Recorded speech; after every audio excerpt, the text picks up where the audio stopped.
Meus pais me deixaram em um furacão enquanto toda a família evacuava, dizendo que a casa precisava ser protegida. 4 anos depois, eles perguntam por que eu não vou salvá-los. Crescendo, eu era o acidente da família. Meu irmão Ronald foi planejado, celebrado e tinha um álbum cheio de fotos de bebê. Mamãe contava pra todo mundo que quisesse ouvir que eu fui a surpresa dela. Aos 40, Ronald teve aulas de esqui, professores particulares pro SAT e ganhou um carro. No meu aniversário de 16 anos, eu ganhei roupas usadas e um se vira. Em 2012, um furacão estava se aproximando da nossa cidade e nossa casa ficava bem na beira da praia. Meus pais estavam carregando a minivan. Os primos da mamãe tinham vindo visitar de Ohio e pediam desculpas por estarem atrapalhando, mas mamãe riu e disse: "Imagina, a gente nunca deixaria a família pra trás." Ronald e a namorada dele, Sarah, ficaram no meio do carro, os primos na parte de trás. Quando apareci com minha mochila, meu pai me olhou como se eu tivesse enlouquecido. "Não tem espaço", disse ele, apontando pro carro lotado. "Além do mais, você mora no porão, só precisa mover tudo pro andar de cima. Essa casa tá aqui desde 1965. A prima da mamãe pareceu desconfortável, mas mamãe garantiu que eu preferia ficar. Eu fiquei olhando enquanto eles iam embora, Ronald me dando um tchauzinho sem graça pela janela. A maré de tempestade inundou o porão, depois o primeiro andar, e me deixou presa no sótão, com a perna cheia de cacos de vidro depois que uma janela explodiu. Quando a guarda costeira me resgatou 48 horas depois, com hipotermia e uma infecção, o hospital ligou pros meus pais. A primeira pergunta do meu pai não foi sobre o meu estado, mas se eu tinha salvo os documentos importantes do escritório dele. Quando finalmente apareceram 3 semanas depois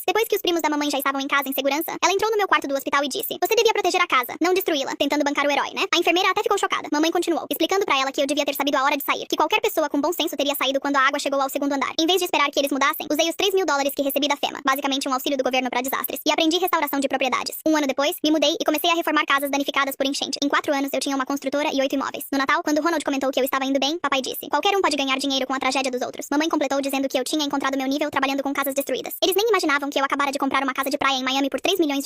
Tudo mudou em 2020, quando a casa deles pegou fogo. Eles ignoraram 5 alertas diferentes de eletricistas porque papai achava que era golpe. Mamãe me ligou chorando, mas não pra pedir desculpa. Ela disse: "Você, seu pai e eu precisamos ficar na sua casa de Miami enquanto brigamos com esses picaretas do seguro." Quando eu disse que eles não podiam ficar comigo, ela ficou em silêncio. "O quê? O Ronald disse que você tem uma casa enorme agora." Foi aí que mostraram quem realmente eram. Mamãe começou a ligar pra todos os parentes, dizendo que eu estava com sequelas cerebrais por causa do furacão e que me recusava a ajudar por rancor. Ela vivia repetindo que eu era danificado, como se o meu trauma fosse culpa minha. Papai mandou e-mails pro meu sócio dizendo que eu tinha abandonado meus pais idosos e que minha empresa era baseada em fraude. Quando isso não funcionou, mamãe foi pro Facebook postar fotos antigas da família com legendas tipo: "Meu filho prefere ver os pais sem teto do que ajudá-lo." Eles foram longe demais. Quando papai se lembrou de uma conta conjunta antiga, aberta quando eu era adolescente, ele sacou $30.000 e disse pra mamãe que eu devia isso de qualquer forma, por 18 anos de moradia. Depois, mamãe entrou com um pedido de assistência emergencial usando o endereço da minha empresa, alegando que era minha dependente. Quando contestei, ela disse à assistente social que eu estava tendo um surto psicótico por causa do TPT. Foi aí que decidi. Eles iam me usar pela última vez. Se queriam jogar sujo com papéis e mentiras, eu também tinha provas. Nem precisei fazer muito. Os 30 mil que papai roubou já tinham sido sinalizados pelo sistema antifraude do banco. Quando investigaram, encontraram os formulários falsos de assistência, as assinaturas forjadas, as mentiras da mamãe pras assistentes sociais e até tentativas de reivindicar minhas propriedades. A investigação federal foi rápida. Em 2 semanas, as contas deles foram congeladas. Papai foi preso no supermercado por fraude fiscal e me ligou gritando do estacionamento: "Você chamou a polícia contra o próprio pai, seu monstro egoísta. Estamos perdendo tudo por sua culpa." Eu fiquei em silêncio enquanto ela surtava: "Nós te criamos, te demos abrigo. Agora você está nos destruindo por causa de um erro." Mas não foi um erro. O investigador descobriu que eles também vinham roubando do Ronald, abrindo cartões de crédito no nome dele. Ronald só descobriu quando a polícia ligou pra ele e cortou contato com eles completamente a pior parte. Descobri que nossa casa já tinha sido condenada antes do furacão. Eles sabiam que ia alagar.